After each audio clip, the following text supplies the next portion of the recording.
Don't worry about AI taking your job. Worry about the person who knows how to use AI better than you. Because here's the truth. AI isn't going to take all our jobs, but it's going to completely change how we work. The question isn't, will AI replace me? It's, will I learn to work with AI? And if you do what I'm about to share in this video, you'll be the one AI helps, not the one it replaces. Hi, I'm Luki, and I share what you didn't know you need to know about jobs, careers, and life. Today we're talking about the fear that AI is taking over and how you can future-proof yourself by focusing on the right skills. So if you want to thrive in the age of AI, not just survive, hit the subscribe button and let's get started. Let's start with some perspective. We've actually been here before. When calculators were invented, people thought math teachers would disappear. When spreadsheets arrived, accountants thought they were done. When Photoshop came out, artists thought they'd be obsolete. And every single time, those who learned to use the tools became even more valuable. AI is just the next chapter in that story. So no, AI won't take your job, but your job will evolve. Think about developers. Today, a 10-person dev team might soon be 2 people plus AI doing the same amount of work. But those 2 developers aren't just coding. They don't have to worry about the time-consuming mechanics of syntax and typing the code. So now they're also acting as business analysts, testers, and even product managers. AI writes the code, but humans decide what to build, why it matters, and whether it's good enough. Here's what most future jobs will look like. They'll focus on 2 things: resource allocation and assessment. Resource allocation is telling AI what needs to be done. It's about giving it context, constraints, and clarity. You'll need to understand business goals and translate them into clear instructions. Plus, it's not just a matter of knowing what to do. You'll be more effective and in demand if you know why you're doing it.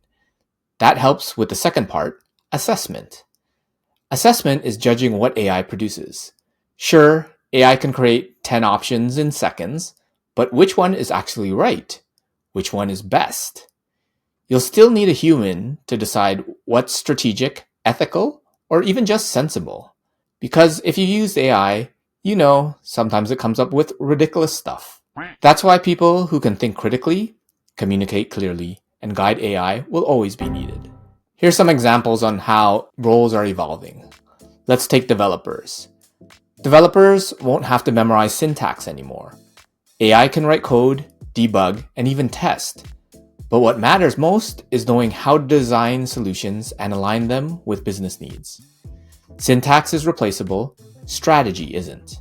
Marketers can use AI to write copy, analyze data, and generate ad ideas. But humans still understand emotion, brand tone, and cultural nuances. AI can make the words, but you decide which message connects. For designers, AI can create images in seconds, but humans still decide which designs tell the best story. Now, the power isn't in creating, it's in curating. For project managers, AI can generate project plans and automate tasks, but it can't handle people, relationships, negotiations, or motivation. That's still your superpower. So what can you do to make sure AI helps you instead of replaces you? One is learn to collaborate with AI. Think of AI like an intern.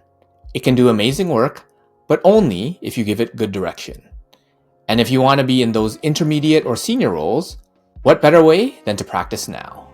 The skill is in prompting, refining, and evaluating. Learn how to ask better questions and you'll get better answers. Review what others produce, what the greats produce, then look for patterns. And you can even ask AI to help. Not to tell you what's better, but to tell you what's different so you can learn to decide what's better. Number 2 is to develop your human skills. As AI gets better at technical tasks, the human skills, communication, creativity, empathy, and problem solving, become even more valuable. Machines can do things faster, but humans can do things better. And humans using machines to learn and improve can do things faster and better. Number 3 is to build practical experience. Instead of just taking courses and collecting certificates, put your knowledge into action. If you're a developer, build an app that solves a real problem. If you're a marketer, Run a real campaign for a not-for-profit or yourself. If you're a designer, design something that actually gets used in the app of an aspiring developer or in the campaign of an aspiring marketer. That hands-on experience is your new resume. And number 4, stay curious and keep adapting. The best career skill in the AI era? Learning how to learn. You want to use AI to upgrade your HI, your human intelligence. The tools will change, but curiosity will keep you relevant. To stay ahead, don't compete against AI, compete with it. Be the person who uses AI to do your job faster, smarter, and better. Use it to handle your repetitive work so you can focus on the creative and strategic parts. Here's the mindset shift. Don't fear AI, don't ignore it, collaborate with it. AI won't replace you, but it will expose you. It'll expose who's been relying on repetition instead of real thinking. So if what you want to do is just the same thing over and over again, that will be ripe for replacement by AI. So don't worry about AI taking your job. Worry about staying still while everyone else learns how to use it. Learn the tools, strengthen your human skills, and build real-world experience. That's the combination that will make you irreplaceable. Become a lifelong learner and be proactive about improvement. If you're waiting for someone else to teach you, then that's when you'll be left behind. I'd love to hear more from you. What's one way you're already using AI in your work or learning to? Drop it in the comments below, and your idea might inspire someone else. Remember, AI isn't coming for your job, it's coming for your old way of working. The question is, will you evolve with it? If you found this helpful, like and subscribe, and check out my video on how to future-proof your career. And if you want to know more about me and my journey, click here. Until next time, be focused and stay inspired.